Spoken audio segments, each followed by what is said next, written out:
Good morning, and welcome to another edition of Mark's Inspiration, here to enlighten, inspire, and build up humanity.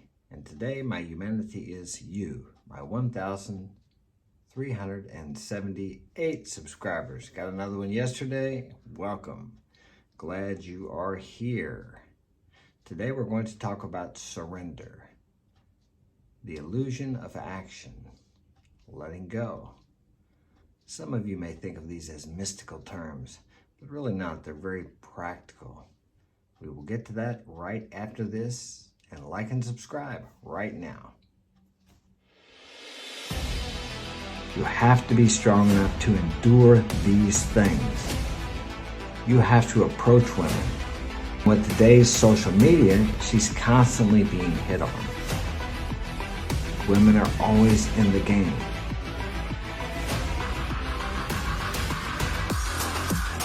You have to stay focused.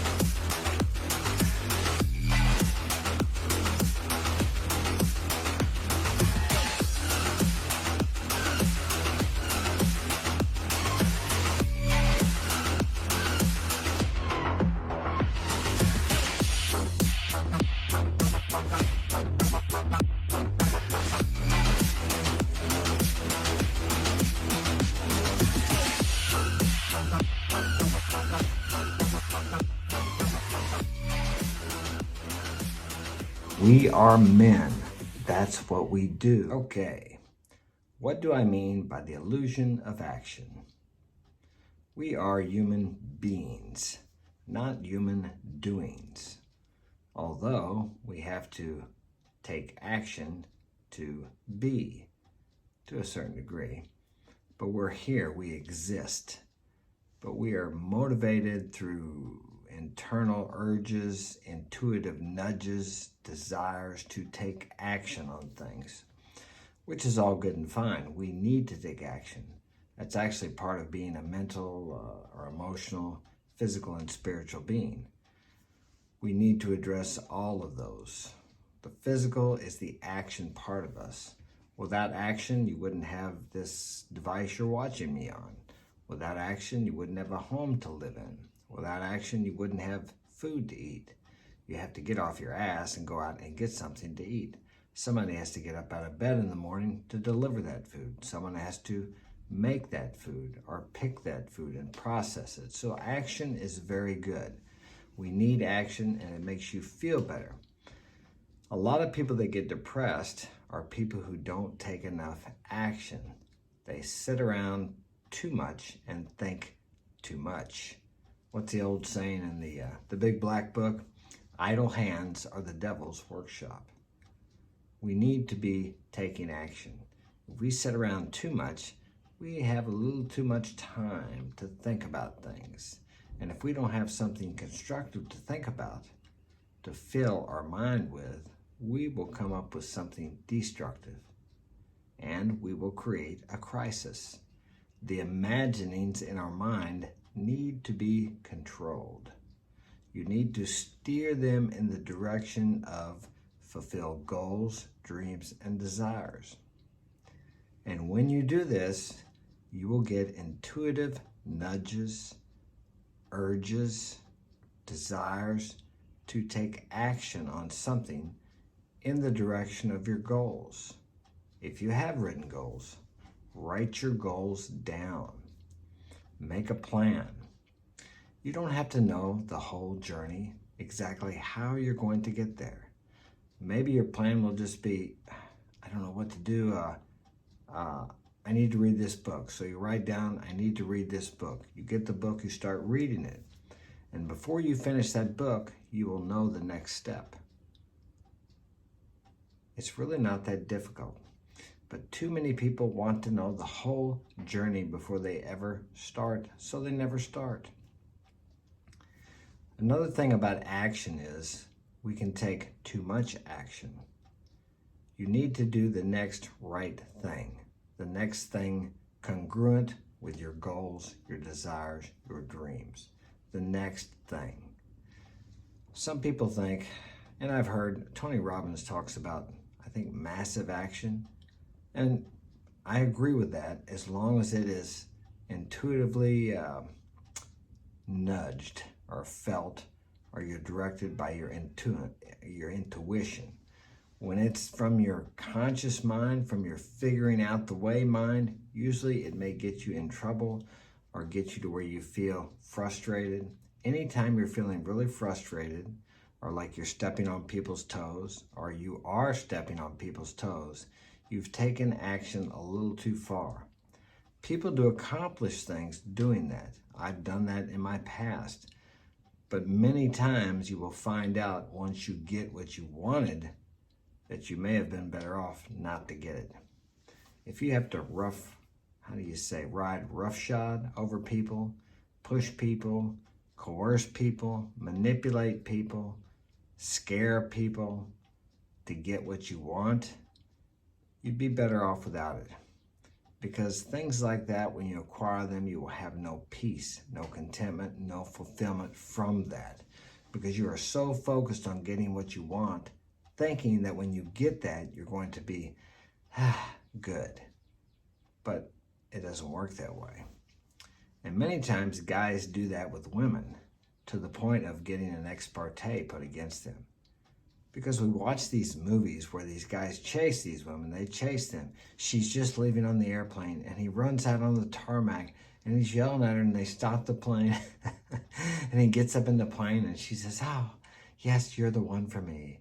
And they fall in love and live happily ever after. No, the police would come and drag that crazy man off the tarmac. Is it tarmac or tarmac? Tarmac, I think. And haul his ass off to jail, and she would be thinking, thank God he didn't make it to the plane. But many young men grow up seeing these things on TV, and they think that's the way you go out to get a woman, by taking massive action. Now, granted, you have to get out of the house. I hear something in the background. You have to get out of the house, of course, because if you're not out there, who's going to see you? How are you going to meet people? And some people believe in making as many cold approaches as you can. Yes, that's one way to accomplish getting things, or to accomplish meeting women and maybe getting a girl, or getting a lot of girls as far as that goes. That is a very uncomfortable way, but getting out of your comfort zone is really a good thing.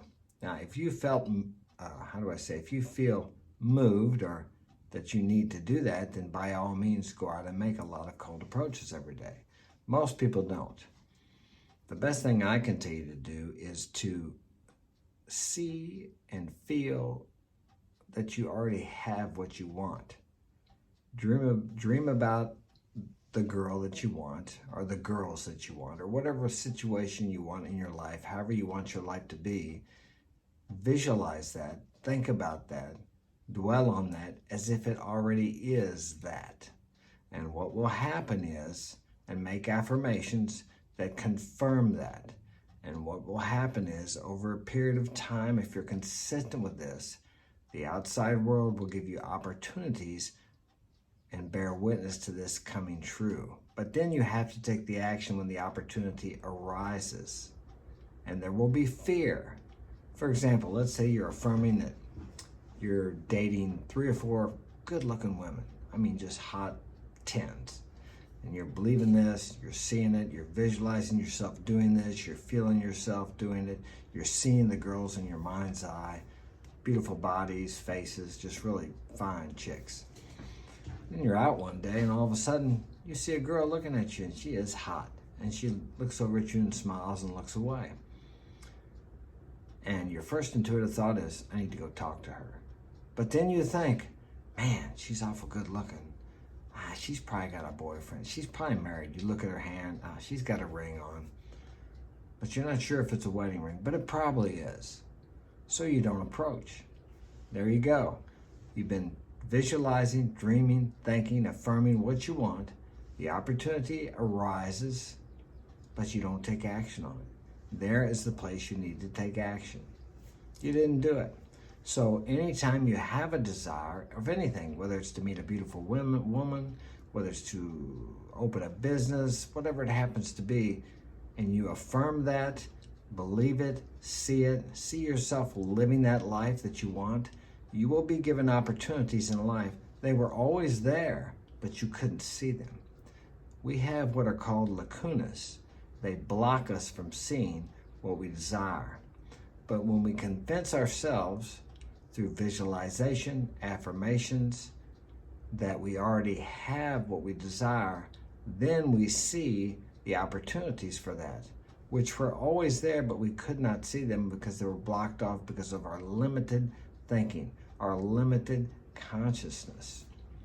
So these things really do work if you work them consistently, and if you step through the fear to the opportunities, or as Napoleon Hill calls them, bridges of incidences. I think it's Napoleon Hill, yeah.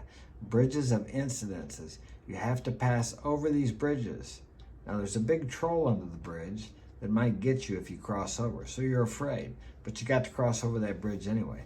And when you get on the other side, you take advantage of the opportunity, which either gets you to the achieved goal or the goal you want to achieve, or moves you further closer to the goal. And there may be many other bridges of incidences you have to cross with bigger trolls underneath. So you have to step through the fear, which is difficult, but I'll guarantee you on the other side of that bridge, after you get past the troll, you will have a feeling of fulfillment, exhilaration, and excitement that you have never known. I wanted to say, have never hitherto known. Okay? So, remember, action is important. Too much action can be detrimental. Too much thinking can be detrimental. Steer your thoughts in the direction of fulfilled goals, dreams, and desires, and you will create that reality. It will be manifested in your world. Or if you like, you will step into that dimension, that reality. Some people believe in the infinite number of dimensions we can step into. Some people believe you create your reality. Either way, these techniques will get you to where you want to go. What does it matter which of those hypotheses are true, or if neither one of them is true? It doesn't matter. What matters to you is to step into your desires, to your goals, to your dreams. All right, that's all I have time for today. Thanks for joining me, and welcome again to my new subscriber, and thank you to my 1,377 existing subscribers before I got number 8. All right, if you'd like to get my help personally, marksinspiration.com is my website. If you'd like to donate, you can hit the PayPal donate button or the Cash App. I appreciate it. And I'm out of here, man. Have a great day.